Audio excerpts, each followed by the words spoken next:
Member of parliament बन जाती हैं, आप नेशनल असेंबली पहुंच जाती हैं, आप चुनाव जीत जाती हैं, पाकिस्तान के हिंदुओं को उसका क्या फायदा होगा, भारत के हिंदुओं को उसका क्या फायदा होगा? मेरे ताल्लुक पीपल्स पार्टी से गुज़श्ता तकरीबन 30 सालों से है। अपनी एक्टिविटीज़ बहुत ज़्यादा की हैं, बहुत कुछ मुश्किलात सामने आए हैं, लेकिन पीपल्स पार्टी के मंशूर के मुताबिक उसके नज़रियाती रवाबित के साथ मैंने कभी दो नंबरी नहीं की।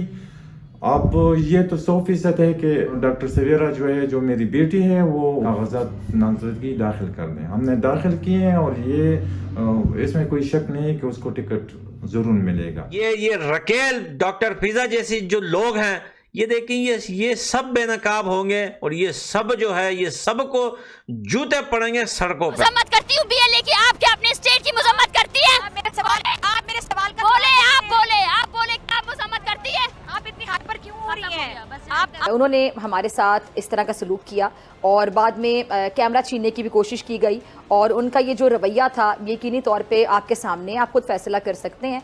हमने सिर्फ सवाल पूछे और अगर सवाल उनको कोई समझ नहीं भी आया तो उस पर इस तरह का रवैया, मजबूर हो गए हमारी पूरी टीम कि हम वहाँ से चले जाएं। और ये जो तूफान बदतमीज़ी मचाने की उन्हें ज़रूरत क्या थी, ये भी समझ से बाला। मेरे पास जवाब नहीं है।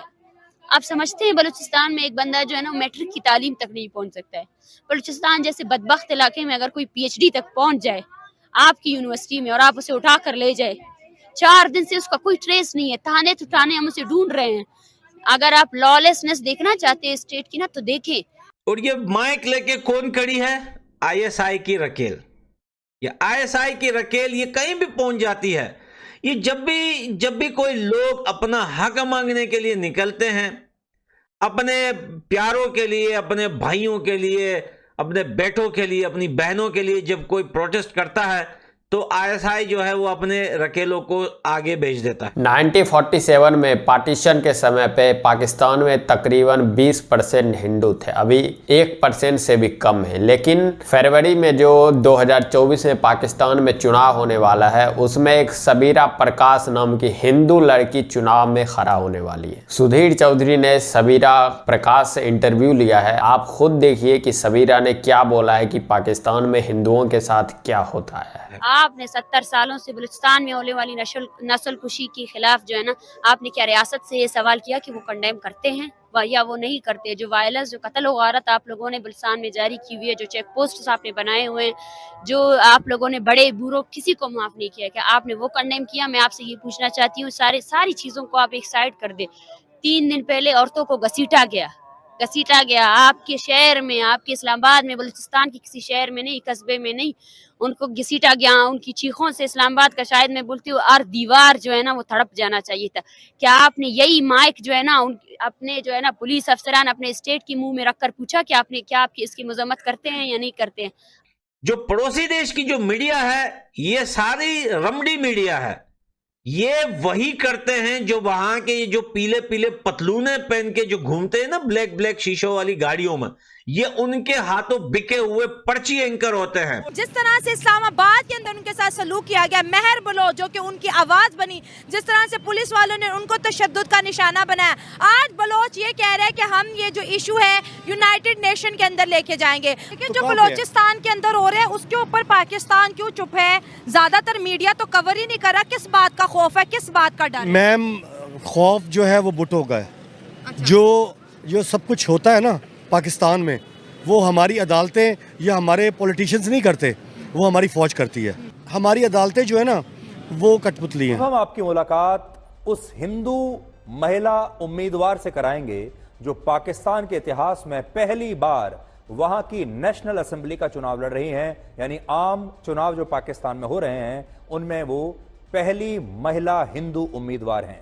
और इस हिंदू महिला उम्मीदवार का नाम है डॉक्टर सबीरा प्रकाश और वो पेशे से एक मेडिकल डॉक्टर हैं और उनकी उम्र सिर्फ 25 वर्ष है। डॉक्टर प्रकाश, आपका बहुत बहुत स्वागत है। पूरा हिंदुस्तान, पूरा भारत आपको इस समय देख रहा है। भारत में आपकी बहुत चर्चा हो रही है लगातार, क्योंकि भारत के लोगों को भी बड़ा अजीब लग रहा है कि आखिर पाकिस्तान में एक हिंदू उम्मीदवार को इतना बड़ा मौका कैसे मिला।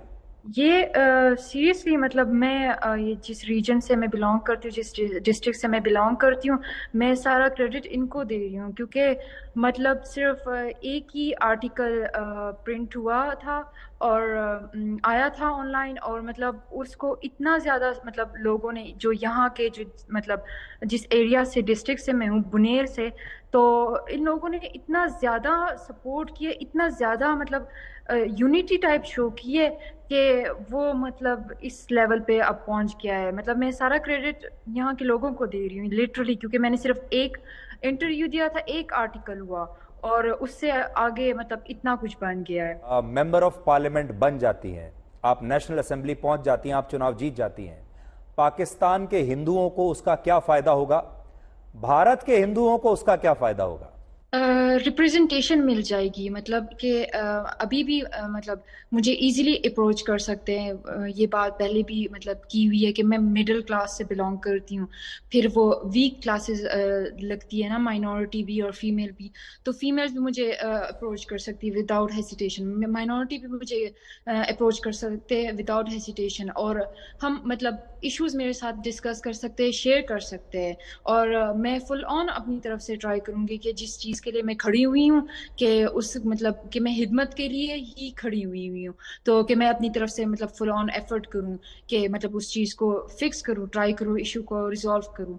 और वैसे ओवरऑल मतलब पाकिस्तान इंडिया के रिलेशंस में भी ये मुझे मतलब पॉजिटिव लग रहा है, बहुत पॉजिटिव साइड लग रहा है। ऑलरेडी थोड़ी प्रोग्रेस मुझे फील हो रही थी जब हमारे चेयरमैन, पीपीपी के चेयरमैन साहब, foreign minister, x foreign minister Bilawal Bhutto Zardari भी गए थे गोवा, तो मतलब उससे ही मुझे नजर आ रहा था। तो अभी उन्हीं के प्लेटफॉर्म से अब मतलब मैं काइंड ऑफ खड़ी हुई हूँ ना। डॉक्टर प्रकाश, आपसे कुछ दिन पहले मैंने अपने इसी शो में ब्लैक एंड व्हाइट में दानिश कनेरिया का एक इंटरव्यू किया था। आप जानते हैं दानिश कनेरिया एक हिंदू खिलाड़ी हैं जो पाकिस्तान की क्रिकेट टीम में खेला करते थे, और दानिश कनेरिया ने बहुत सारे एलिगेशंस, आरोप लगाए थे और कहा था कि पाकिस्तान में हिंदुओं के साथ बहुत भेदभाव होता है। उन्होंने कहा कि अगर वो हिंदू ना होते तो वो पाकिस्तान की क्रिकेट टीम के कप्तान बन चुके होते, यानी उनके साथ बहुत डिस्क्रिमिनेशन हुआ। और वो ये कहते हैं कि पाकिस्तान में हिंदुओं का बुरा हाल है। एक जमाने में आजादी के समय जो 14% थे, अब वो 1% रह गए हैं, यानी हिंदुओं का वहां पर दमन हो रहा है, अत्याचार हो रहा है। क्या आप अग्री करती हैं इस बात से? मैं एग्री नहीं करती, क्योंकि मतलब पंजाब और सिंध साइड ये ज्यादा यहाँ से केपीके से ज्यादा प्रोग्रेसिव है, और अगर केपीके में फिर इतने बैकवर्ड एरिया जैसे कि बुनेर, जिसका नाम पाकिस्तान में भी किसी ने नहीं सुना, तो इस बैकवर्ड एरिया से मुझे पश्तून जो मतलब गैरती जिनको मतलब वो कंसिडर किया जाता है, जो बहुत ज्यादा मतलब पश्तून कल्चर से अगर मुझे इतनी ज्यादा सपोर्ट मिल रही है, तो मुझे नहीं लगता कि फिर और कहीं भी मतलब इतनी ज्यादा डिस्क्रिमिनेशन होगी। क्योंकि मुझे कभी लाइफ एक दफा भी नहीं फील कराया कि मैं मतलब माइनॉरिटी या मतलब मैं डिफरेंट हूँ या मतलब कि कुछ खराब हूँ, कुछ मतलब इस तरह का कभी मुझे पर्सनली कभी भी नहीं फील हुआ। और अभी भी इतना सपोर्ट मुझे मिल रहा है ना, तो मतलब मैं तो बहुत मतलब एक्सपेक्टेड से भी ज्यादा सपोर्ट है। तो आप अखबार पढ़ती होंगी, आप न्यूज चैनल्स भी देखती होंगी, और आप शायद जानती होंगी कि अभी यहाँ भारत में, इंडिया में, अयोध्या में भगवान श्री राम का मंदिर का उद्घाटन होने ही वाला है। अगले महीने यहाँ पर राम मंदिर बन जाएगा। क्या एक हिंदू होने के नाते आपको इस बात की खुशी होती है? आप कभी सोचती हैं कि आप भी अयोध्या में राम मंदिर के दर्शन करने के लिए आएंगी? मतलब एज एन इतनी मेरी मतलब वो माइंड में कभी नहीं आया कि जाके मतलब विजिट करना है, या पर डेवलपमेंट के लिए ऑब्वियसली तो खुशी तो होती है। 70 साल हो चुके हैं देश को आज़ाद हुए, लेकिन इससे पहले आज तक कोई भी हिंदू महिला चुनाव में नहीं खड़ी हुई थी, मतलब चुनाव नहीं लड़ पाई थी पाकिस्तान में, बल्कि भारत में तो उसी समय से चुनाव लड़ती आई है और MP MLA बनते आई। लेकिन पाकिस्तान में आज तक ऐसा नहीं हुआ, लेकिन 2024 में हिंदू महिला पाकिस्तान की चुनाव लड़ने वाली है। अब इनके पास कोई चारा बचा नहीं है ना। चीन ने पूरा आधा पाकिस्तान कब्जा कर रखा है, उनके पास अपनी लड़कियों को सप्लाई करते हैं, तब चीन इनको खाने को देता है। अमेरिका से वैसे ही ये मांगने के लायक नहीं है। दुबई जाते हैं, इस्लामिक कंट्री में हर जगह कटोरा लेके जाते हैं, इनको भीख मिलती नहीं है। और इनको लगता है कि भारत को इम्प्रेस करने का यही एक तरीका है कि कोई हिंदू महिला को चुनाव लड़ाओ, उससे भारत खुश होगा और हमारे कटोरा में थोड़ा बहुत सिक्के वगैरह डाल देगा। आप इस पे क्या बोलना चाहते हैं नीचे कमेंट अवश्य कीजिएगा। चलिए मिलते हैं आपसे अगली वीडियो में।